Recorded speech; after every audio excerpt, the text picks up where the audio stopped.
I had a good foundation at home. I was good at math, so my parents pushed me to a math program. Not everyone have that background at home or even in their society, right? How do we bring that concept of financial awareness about the career growth opportunities to the kids when they're still at school? I'm very proud about what we have achieved so far.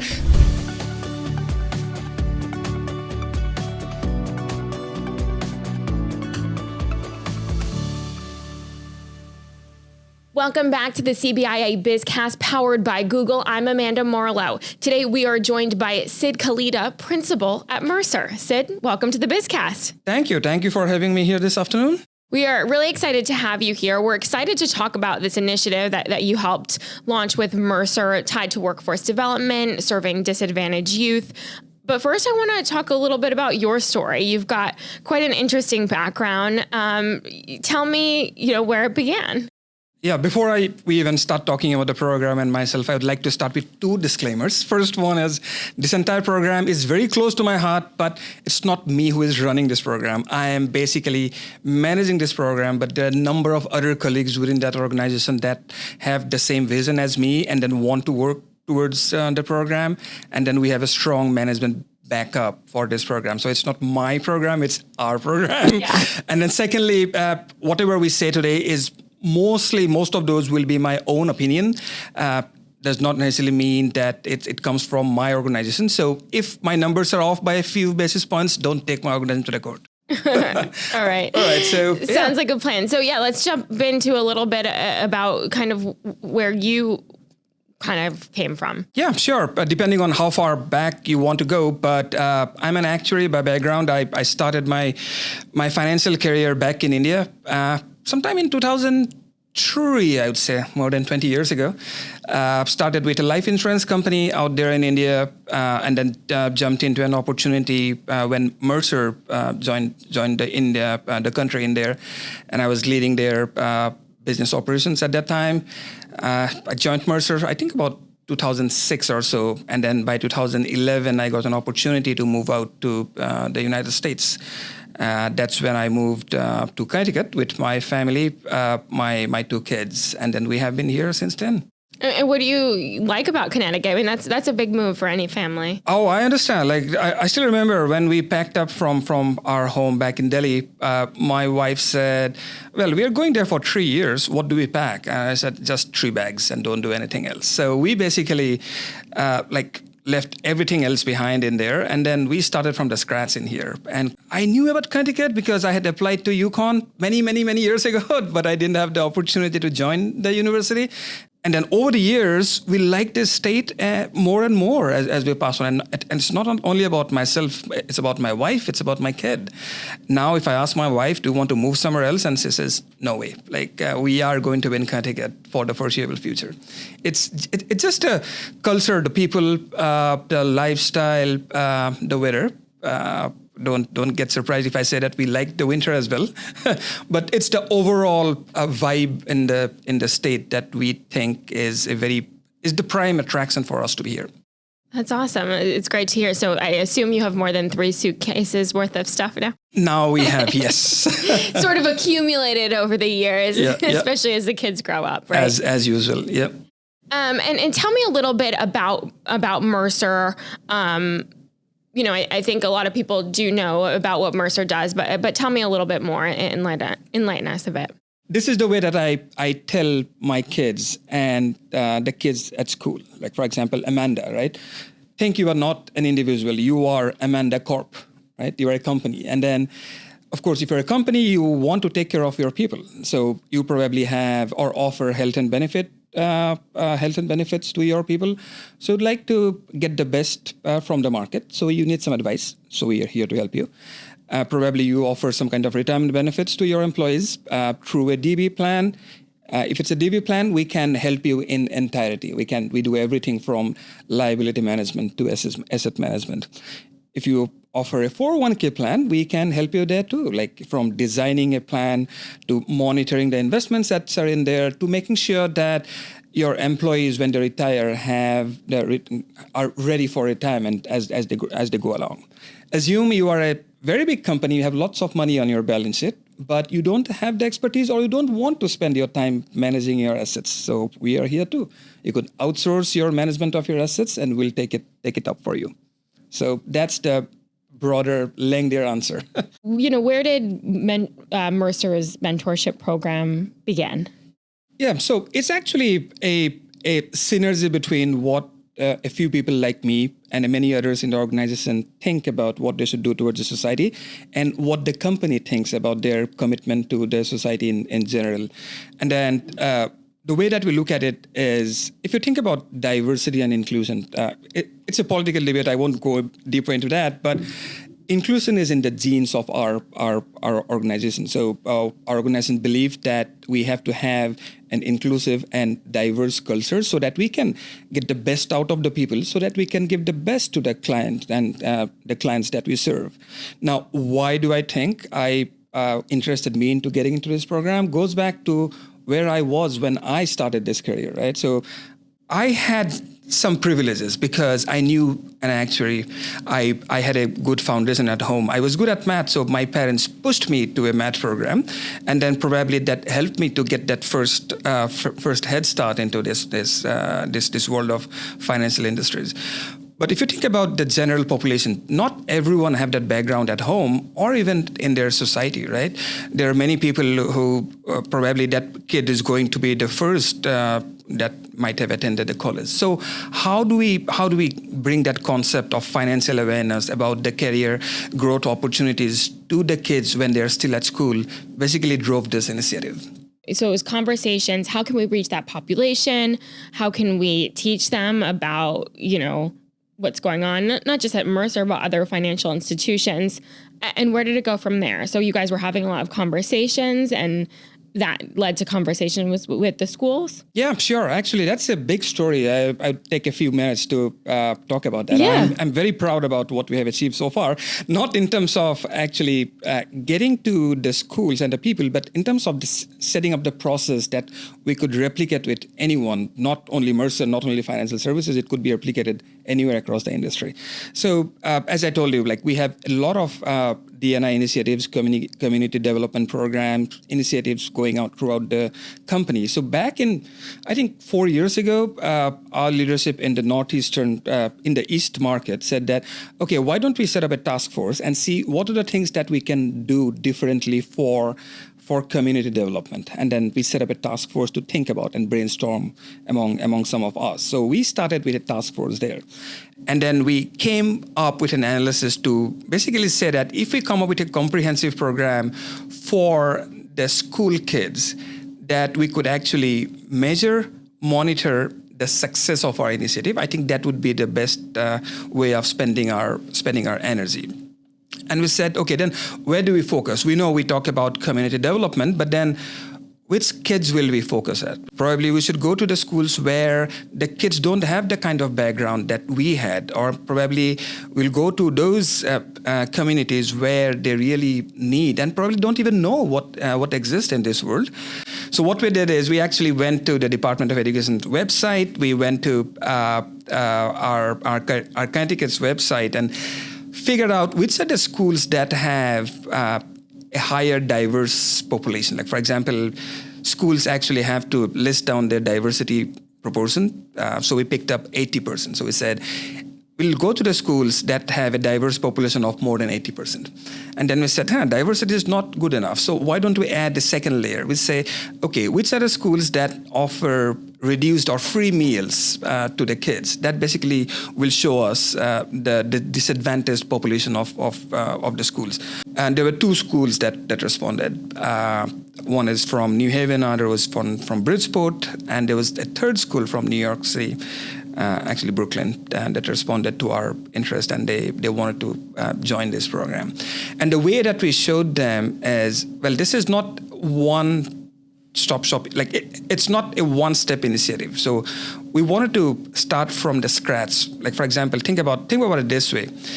It doesn't really matter how many hours you spend planting trees, right? If those trees don't survive, right? The goal is to have trees so that they can give you shade and fruits, right? So the success of your number of hours spent will depend on how much of shade and how much of fruits you get. So the first part, you go to the schools. The second part, we bring the kids they to see Mercer, and then the third part is this mentoring, and that's more intensive. It's very intensive. Can you kind of give me the breakdown? So this is more virtual. Yes. So of the mentoring. Yeah. So the school visit, of course, we visit the schools. We are going to the New Haven school on April 24th or May 1st. We still have to decide on the date.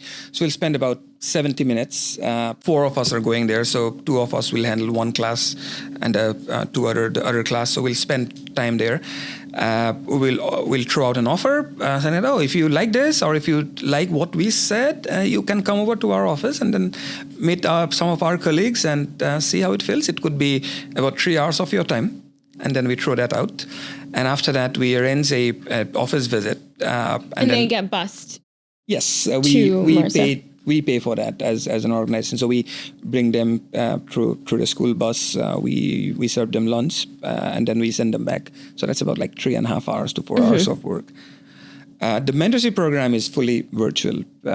It's very hard to basically because of the time commitment. So and post-COVID, we learned that virtual classes make sense, and we could get a benefit out of it. Mm-hmm. And so they're paired with one mentor? Yes, it's a one-to-one mentorship. So the way that we designed or framed our time commitment as a mentor is expected to spend about 12, 13 hours at the minimum, and the mentees are expected to spend about 50 hours doing the entire program over a 3 months period, 12 weeks.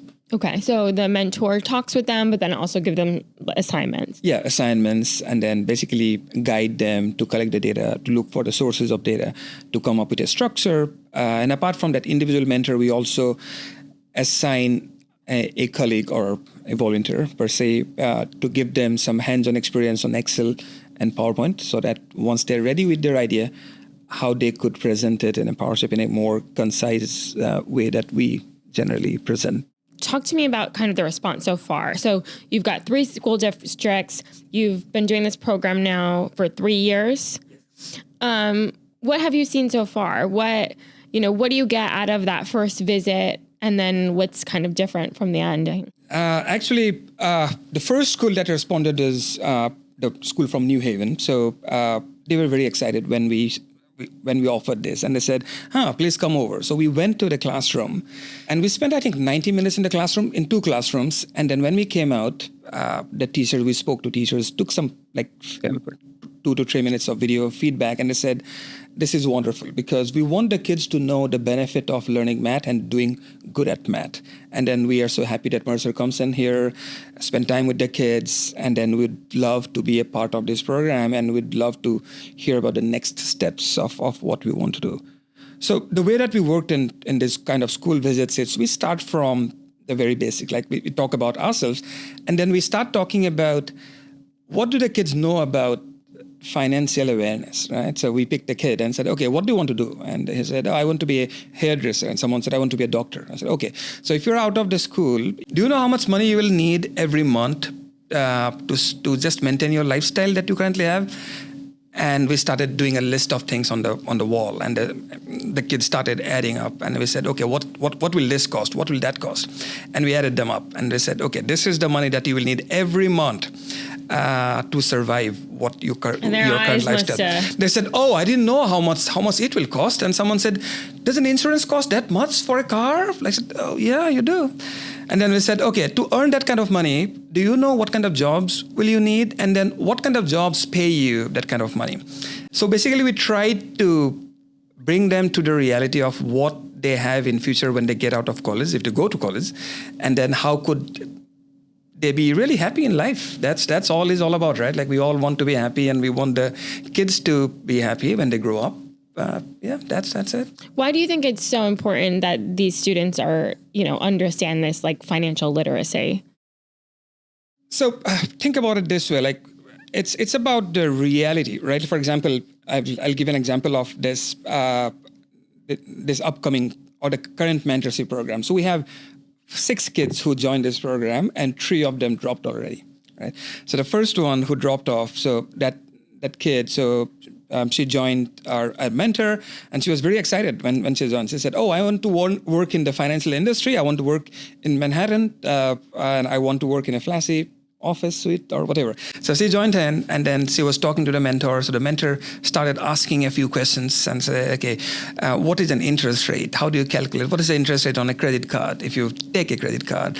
And how do you calculate discount rate?" And then give her some basic understanding.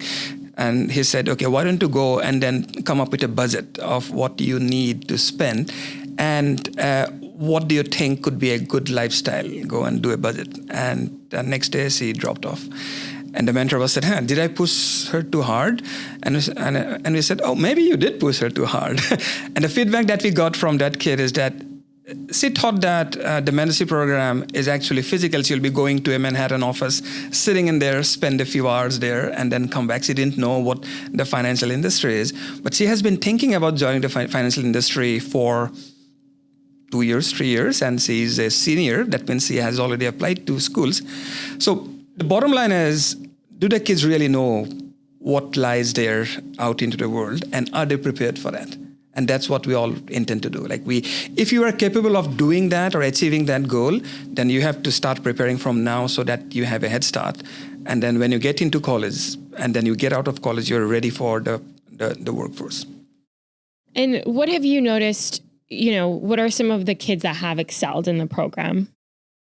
I would say, of course, the basic necessity that we have told the schools is, well, don't only go by the grades. Like we said, okay, B+ and above in math, we want that. But beyond the grade, if the teacher thinks that the kid is doing good in math, maybe he's not getting the right grades because of so many other social obstacles, that's okay. You could actually nominate those kids.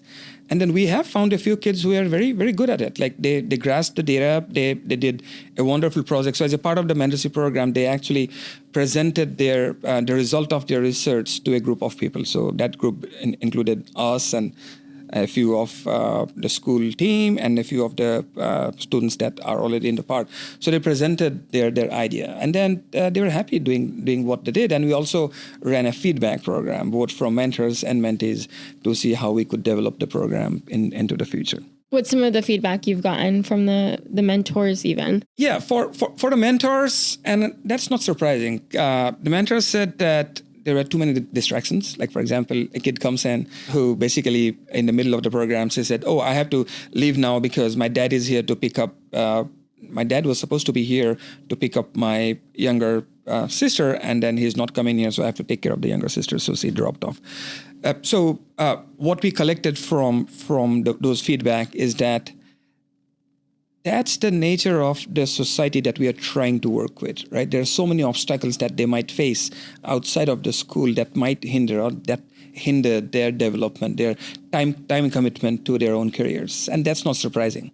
And so in order for this to be successful, you have to be adaptive to that. Exactly. And that is the whole idea of this. So we said, when we start this mentorship program, don't come up with a program which says like 10 things that we have to do. If you don't do 9 of them, we fail. What we said is that get to know the kid, get to know the background of the kid, understand their level of understanding, and then think about what interests them through asking the right questions, and then pick up a topic and then make sure that that topic has 3 elements. First one is research. Second one is data analysis. And third one is summarizing and presenting. So pick any topic and we will turn it into a project that has those 3 fundamental pillars of any data manipulations or financial analysis, I would say. And how many students have completed the program so far? In terms of race, I think we can start with the class visit. So generally a class is about like 40, they combine classes. So ranges from 25 to about 50 kids every season. For the office visit, we have about like 15 to 16 kids. So it comes down from 60 to 16. In the mentorship program, we have about like 6 kids joining in. Okay, and that's just one district. That's one school. Yeah. Yes, yeah. exactly. Okay. And then, the ratio is starting for 60, goes down to 15, comes down to 5 or 6. graduation rate, I would say, not rate, number is about like 5. Last year, 7 kids joined the mentorship program, 2 dropped off, 5 graduated. And so I know it's obvious, how passionate you are. And I know some of the others that really helped form this, but how do you think, other employees at Mercer have sort of embraced this program?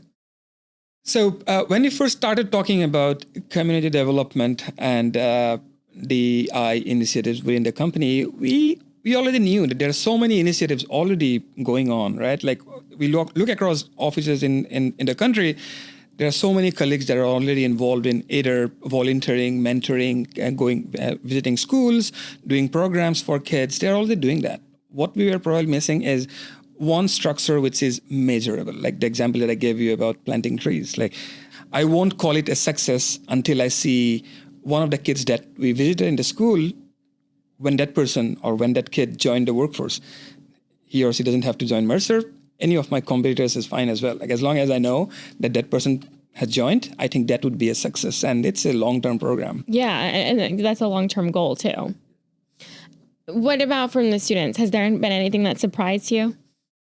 I would say we were not surprised, but we liked some of the kids when they were asking questions to us, right? Like, for example, in one of the classrooms back then, they were asking about, what could be, how do you advise your your clients, and then what do you basically do? The teacher said, or maybe I will rephrase that, and I said, yeah, of course. And I said, the kids would be very interested to know how much do you earn, and then the entire classroom said, oh yes, we want to know that.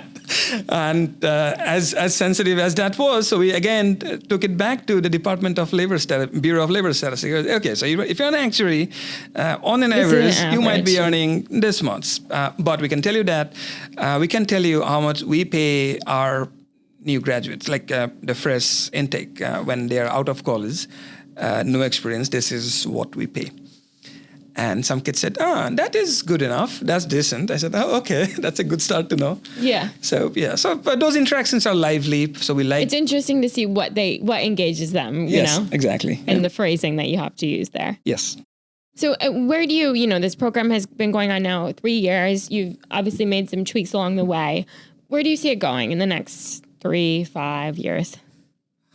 What are your hopes for it? Yeah, maybe I'll start with it's a very heavy lift, right? So starting from identifying the schools, coordinating with the teachers, coordinating with the bus company, getting the kids in there, feedback. It takes a lot of time in there, right? And then as long as we have the colleagues within the company that are willing to spend reasonable time on this program, I think this program will continue. And we have seen strong management support all throughout. So I'm hopeful that we will continue. But on the other side of the program, as I told you, like we wrote to 16 schools. We only got a response from 3. So if there are more schools that are open to the idea of bringing it to their schools, open to spending a little bit of time in administering and managing this program, maybe it could be a bit more successful than what it is now. Because as I said, it's a lot of time commitment, and then time is money, as you would appreciate that. Great. Well, I think we have a workforce summit coming up, a big networking event, lots of educators in the room. So, hopefully that's a good place for people like you kind of to connect with some of these teachers face to face, to get connected with them. At this point, we kind of like to pivot a little bit back to turning things to you. And some of the lessons that you've learned as a leader. We've got a business audience. What do you think, you've learned as a leader through your own experiences and even through this program? In the financial industry, and actually in the broader world, we keep on talking about we have to have a diverse population, right? We want diversity to go up. We want to hire more diverse candidates. We want to be at like 50% diversity.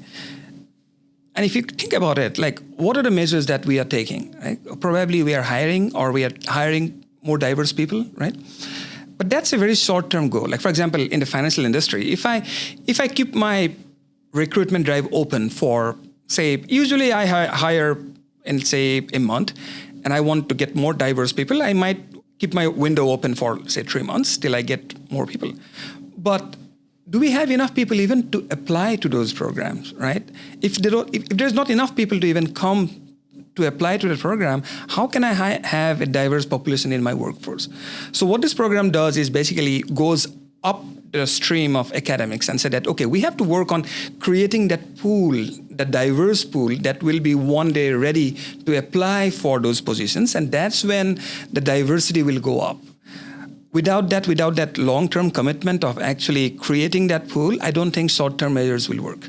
And then, as you would know, we cannot bring our bar down because companies or our clients depend on us to bring in the best of ideas, right? And we need the best of the people. So we cannot lower our bar down. What we could do is bring them up to that bar. And then that takes time, right? So that takes years and years on everyone's side. And this is one way for our company and for us to contribute back to the society to actually create the diverse pool that one day will become the employment pool or employees pool for us. Perfect. Well, thank you so much. We really appreciate having you on the BizCast. And thank you for listening to this week's BizCast. You can listen, like, and subscribe to our podcast wherever you get your podcasts. Please leave us a review and let us know if you have ideas for a future podcast. And for more episodes, head on over to CBIA.com.